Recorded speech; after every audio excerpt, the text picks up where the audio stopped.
नमस्ते बच्चों, आज हम चर्चा करेंगे मैकेनिकल प्रॉपर्टीज ऑफ मेटल्स की। ये वो प्रॉपर्टीज हैं जो बताती हैं कि मेटल्स अलग अलग लॉर्ड्स, स्ट्रेस और कंडीशन के अंडर कैसे बिहेव करते हैं। सबसे पहले बात करते हैं स्ट्रेंथ की। स्ट्रेंथ वो मैकेनिकल प्रॉपर्टी है जो मेटल को डिफॉर्मेशन और डिस्ट्रक्शन से बचाती है जब उस पर एक्सटर्नल लोड लगता है। जितना स्ट्रॉन्ग मटेरियल होगा उतना ही ज्यादा लोड सह पाएगा। लोड्स अलग अलग प्रकार के होते हैं जैसे टेंसाइल, कंप्रेसिव, शियर, बेंडिंग और टॉर्शन, और इन्हीं के अनुसार स्ट्रेंथ्स भी tensile strength, compressive strength, shear strength, bending strength और टॉर्सनल स्ट्रेंथ कहलाती हैं। कुछ मेटल्स और एलॉयज की स्ट्रेंथ पर यूनिट मास बहुत हाई होती है, इसीलिए वे हैवी लोड उठाने और इम्पैक्ट लॉड्स रजिस्ट करने में काम आते हैं। अब बात करते हैं इलास्टिसिटी की। इलास्टिसिटी का मतलब है किसी मेटल की एबिलिटी अपनी शेप और साइज को वापस पाने की जब लोड हटा दिया जाए। जैसे कि स्प्रिंग को खींचो और छोड़ दो तो वो वापस नॉर्मल शेप में आ जाता है। इसी प्रॉपर्टी की वजह से मशीन कंपोनेंट्स को प्रॉपर इलास्टिसिटी के साथ डिजाइन किया जाता है, वरना वे लॉड्स के अंडर परमानेंटली डिफॉर्म हो सकते हैं। स्टील, कॉपर और एल्यूमिनियम से बने स्प्रिंग्स और कॉइल्स इसके अच्छे एग्जाम्पल हैं। इलास्टिसिटी का एक इंपॉर्टेंट लिमिट होता है जिसे हम इलास्टिक लिमिट कहते हैं, यानी वो मैक्सिमम स्ट्रेस जिसके बाद मटेरियल परमानेंट डिफॉर्मेशन लेने लगता है।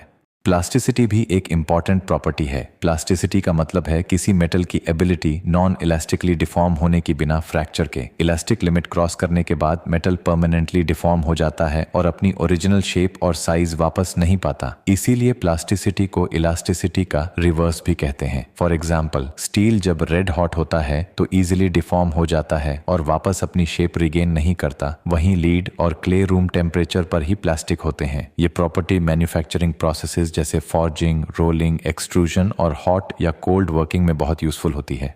अब आते हैं हार्डनेस पर। हार्डनेस का मतलब है किसी मटेरियल की रेजिस्टेंस टू प्लास्टिक डिफॉर्मेशन, यानी उसे स्क्रैच करना, नष्ट करना, डेंट डालना या पेनिट्रेट करना कितना मुश्किल है। हार्डनेस जनरली टेंसाइल स्ट्रेंथ के प्रोपोर्शनल होती है। हार्डनेस मेजर करने के लिए स्पेशल मशीन्स और टेस्ट्स होते हैं जैसे ब्रिनल, रॉकवेल और विकर्स हार्डनेस टेस्ट। ध्यान रहे, हार्डनेस और हार्डनेबिलिटी अलग अलग शब्द हैं। हार्डनेस एक प्रतिरोध है, जबकि हार्डनेबिलिटी बताता है कि मटेरियल हीट ट्रीटमेंट और क्वेंचिंग के बाद कितनी डेप्थ तक और कितनी हार्डनेस एक्वायर कर सकता है।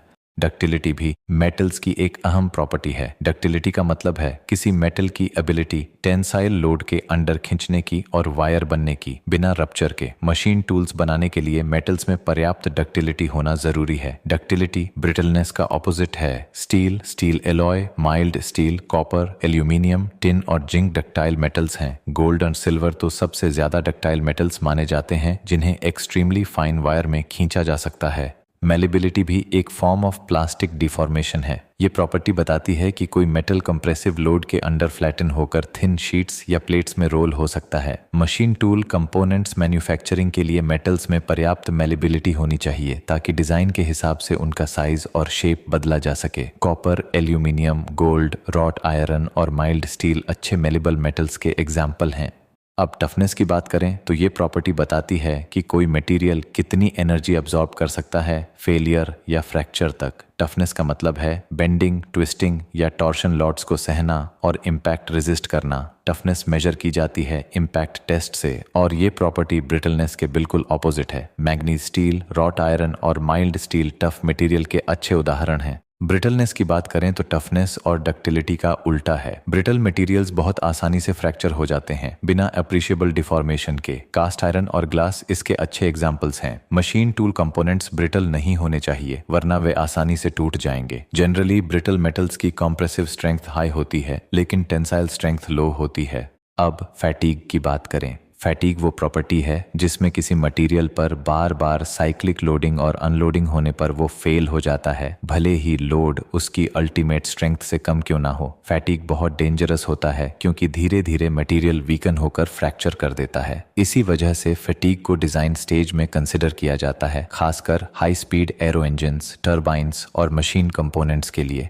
क्रीप एक और इम्पॉर्टेंट प्रॉपर्टी है। क्रीप का मतलब है किसी मटेरियल का धीरे धीरे और प्रोग्रेसिवली डिफॉर्म होना कांस्टेंट स्ट्रेस और हाई टेम्परेचर के अंडर टाइम के साथ। आईसी इंजन, टर्बाइंस और बेल्ट ड्राइव्स में मटेरियल्स हाई टेम्परेचर और प्रेशर फेस करते हैं और धीरे धीरे डिफॉर्म होकर फेल हो जाते हैं। रबर और प्लास्टिक क्रीप के लिए ज्यादा सेंसिटिव मटेरियल हैं। इम्पैक्ट स्ट्रेंथ का मतलब है किसी मेटल की एबिलिटी शॉक या सडन लोड को विथस्टैंड करने की। अगर इम्पैक्ट लोड इलास्टिक लिमिट के अंदर है तो अब्जॉर्ब्ड एनर्जी मटेरियल वापस रिलीज कर देता है, जिसे हम रेजिलियंस कहते हैं। लेकिन अगर लोड ज्यादा है तो मटेरियल फ्रैक्चर हो सकता है। इम्पैक्ट स्ट्रेंथ मेजर करने के लिए 4P और इजोट टेस्ट यूज होते हैं। 4P टेस्ट बताता है मटेरियल की एबिलिटी इम्पैक्ट लोड को विथस्टैंड करने की, जबकि इजोट टेस्ट बताता है रप्चर के लिए कितना लोड चाहिए।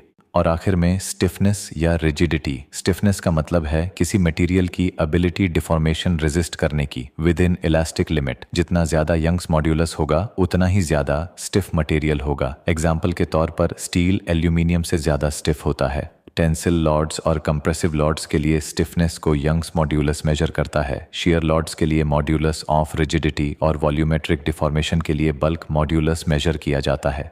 अगर आप मैकेनिकल इंजीनियरिंग और मटेरियल साइंस की ऐसी ही मज़ेदार बातें सीखना चाहते हो तो अभी सब्सक्राइब फॉलो करो।